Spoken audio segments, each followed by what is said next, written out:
The darkness of the night had spread across the sky of the Middle East as if someone had stretched a sheet of ink over it. Somewhere far away, a bright streak of light tore through the sky, and then the earth trembled. This was no ordinary night. This was a time when the long-standing tension between Iran and Israel had taken on a new intensity. A conflict that had turned into hostility after 1979 and, over time, had evolved from hidden wars into open confrontation. At the center of this story was not a military general or a politician, but an ordinary man, Ali. He lived in a small house in Tehran, where his mother prayed every night that the morning would rise with peace. Ali's life was simple, but the circumstances were not. Every day, he read the newspaper and wondered when this war would finally end. He remembered how, in the past, these conflicts were limited to borders and proxy wars, but now missiles were falling directly on cities.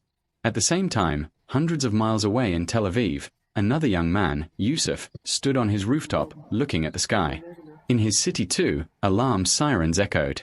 Whenever the sirens sounded, people rushed toward shelters. Yusuf could not understand why all of this was happening. He only knew that every attack gave birth to a new fear, and every response promised more destruction.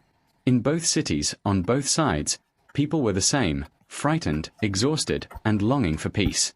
But the decisions made in the halls of power were different. Missile systems, defense technologies, and allied forces were all part of this game. On one side, there was advanced air defense, and on the other, vast military power and allied groups. Yet in the middle of all this, ordinary people were reduced to mere statistics. One night, when the attacks were at their peak, Ali went up to the roof of his house. He looked toward the sky, where balls of fire were spreading light. It seemed to him as if even the stars had hidden themselves in fear. At that very moment, in Tel Aviv, Yusuf looked at the same sky, the same light, the same fear, the same questions.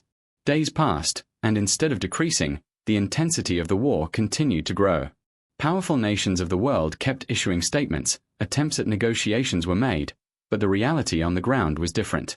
Every attack wrote a new story, every explosion left behind a new memory. Then one day, suddenly, a ceasefire was announced. People came out into the streets, some in joy, some in disbelief.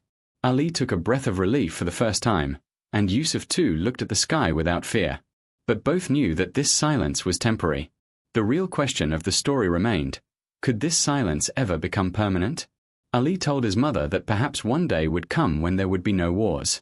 And at that very moment, somewhere far away, Yusuf made the same prayer in his heart. Neither of them even knew each other's names, yet their wish was the same. The sky was still the same, the earth was still the same, but human decisions had the power to change everything.